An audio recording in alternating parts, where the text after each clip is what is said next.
Welcome to my last review for EN for a while.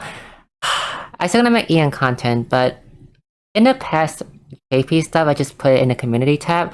But with the upcoming 3 months of no new unit coming, I'm gonna make both JP video and EN video when EN get new content again.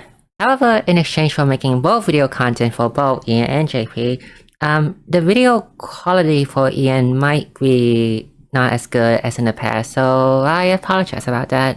Zandos is a sword DPS, but on top of being a sword DPS, he's also really useful at supporting the other character. Compared to our two most comparing warrior to Sazantos, which is Elga and Audio, Sazantos might deal the less damage, but he's also the one that supports the most. The first skill is a 3-hit sword single. It's a multi-hit skill. If you have VP, you can spam it to get 8 hit, and if you don't, you can just spam for 3 hit. And speaking of boost point, Zandos is a character that can use up to 5 boost point, so you get some boost point region for him through Ogan or through Adana EX, it would be appreciated. Heavy Saber is his main nuke skill.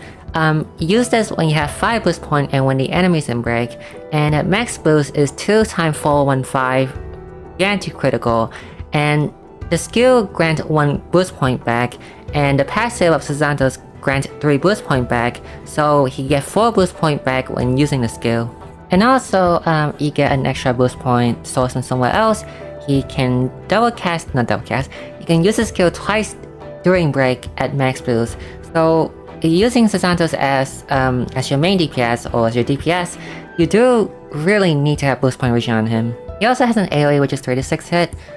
His single target hit and his AoE does not get the extra 1 boost point, so even if you get a boost point region on him, he won't be able to use it boost max twice during break, so. And last is a buffing skill that also debuffs the enemy, which is extremely useful because I use it a lot in JP all the time. You don't really need to run a debuffer with this skill, because you can use some other DPS who also inflict buff or debuff to cap it out already. For Sazantos' first passive, it changes boost point how it works from 123 to 135, and it also gives him like a very cool right aura boosting at max boost. And also the other effect of this passive is that he also gains 15% sword damage up. His second passive mostly exists to benefit for his 2-hit skill, because getting a boost point regen source from somewhere else, and you can use that skill twice in a row at max boost during break. And his ultimate is extremely useful. It's a 3-hit AoE that gives him 5 boost point region back to everyone at the end of turn. Later on in JP, he will get a torch point passive that makes this even easier to use, but for now in EN, it's a bit hard to use, so you might need to get like an extra boost point source from somewhere to use this as soon as possible. Maybe through an accessory and then use Mappa at the start of battle, so you can gain 5 boost point at the start of battle. The plan is, you have him at 5 boost point at the start of battle or on the second turn of battle. You use his Sacred Might skill, which buff everyone and debuff everyone, and that's fully charged his ultimate. You use his ultimate grant boost point region back to everyone on your team, so Zandos himself get 5 boost point back, and everyone else can boost max in that turn, and they will all get 5 boost point back on the end of turn. On the next turn, you have 5 boost point again. You are freely to do whatever you want with that. And if you have him at ultimate 10, you can spam all 5 boost point again, maybe through using the 8-hit sword, and then use his ultimate again, granting him and everyone else 5 boost point again. So, if the battle is like short enough, you don't even need to bring a boost point region character, because Sazantos just gives too much boost point. The ability to just grant buff and debuff everyone at the start of battle, and then follow that up immediately with a 3-hit AoE sword that also grants everyone 5 boost point region back, is extremely very useful. Hence why out of the 3, Elga, Audio, and Sazantos, I consider Sazantos to be the best one. Although having O10 is nice, from my experience using Sazantos O10 and A1, you want his A1 more for the extra damage, because most of the time, using one ultimate is enough. And so O10 is also good, but only get O10 after you get into A1. Signa is a debuffer, a really good one at that, debuffing passive, active, and ultimate, and also with resistance down. The first skill is the main skill you will spam to inflict debuff on our enemy. With Signa, 6 icon on the enemy is very easy since you get 2 from the passive already. 12 icons is a bit hard though, but you can help fulfill that requirement by using A4 character that give icons start a battle. For example, I was A4 give fan resistance down, Kenneth give ice resistance down, and Heinz give dark resistance down, and Laura give fire resistance down. Oh no, it was lightning. Laura give lightning. You stack these icons together even though they do nothing for your team, when it's enough for you to fulfill the 12 icon requirement if initially it's a bit too hard. The second skill is when you debuff the enemy enough already and they have like 6 or 7 turns of debuff. Then you can use the skill to do some AoE shield shaving. It's a 4-hit light after 6 hit at 12 icon. It's decent, but most of the time you would just spam the 2 hit that debuff anyway. And the third skill, Clothing Nocturne, is physical and magical resistance down. Note that this is like overall resistance. It does not stack with a specific resistance down. What I mean is that you use a skill with some other character that can inflict dagger resistance down, like Sonya, Bajlo, or Sarisa.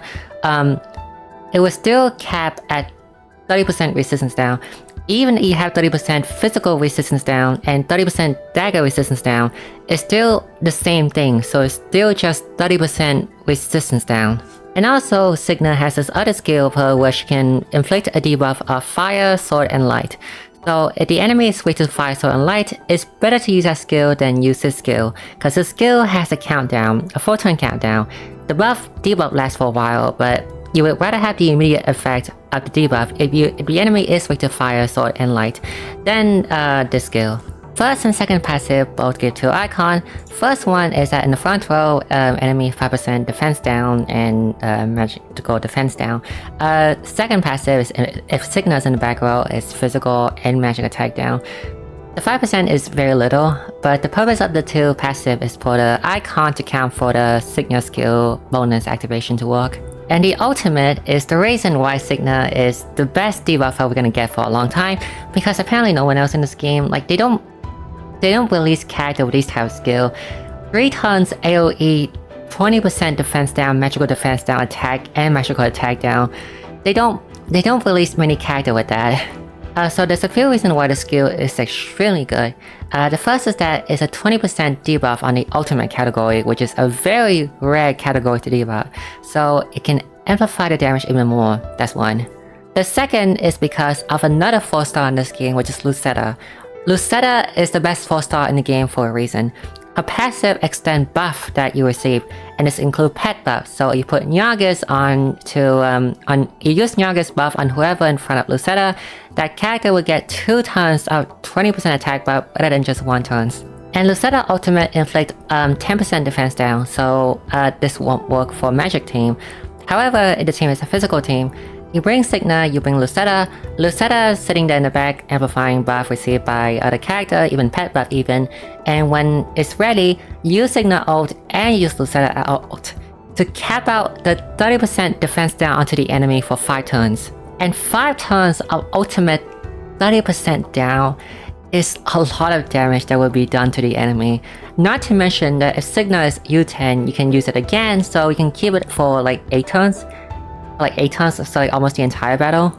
And also put CotC A4 onto Signa too, because Signa is inflicting a lot of debuff. So CotC A4 would also extend those debuff. So at ultimate 10, and with CotC A4 combined with Lucetta, you will have a total of 6 turns. 6 turns of AoE, 30% ultimate defense down, which is extremely good.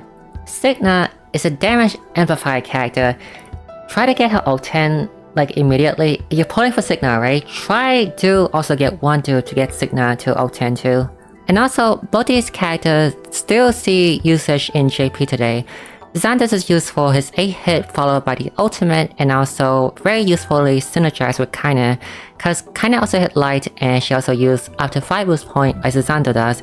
So she does need a lot of boost point regen, and Sazantos also help with the shield shaving. And for Signa, Oscar has a similar ultimate where it's a 10-hit AoE that also inflicts 15% attack magic defense down. Combining that with Signa, you have 30% cap out of 4 stats, so Signa ultimate debuff is still valuable, and no other debuffer hasn't replaced that spot yet. Both of these characters are very both Sazantos and Signa are very, very good, and they will at least one do for them. For Signa, you want to go O10, and for Sazantos, you want to go A1, then O10. And you have spare rubies, then get Signa, and then get Sazantos. And when you have both of them, then try to focus on getting 1-2 for Signa for O10. And after that, try to focus on getting 2-2 for Sazantos. I know it's not as simple because there's a lot of do for you to get, and also some people also want to use a 200 pity for past memory character instead. So, just even if you cannot get many dupe, still try at least get O10 Signa.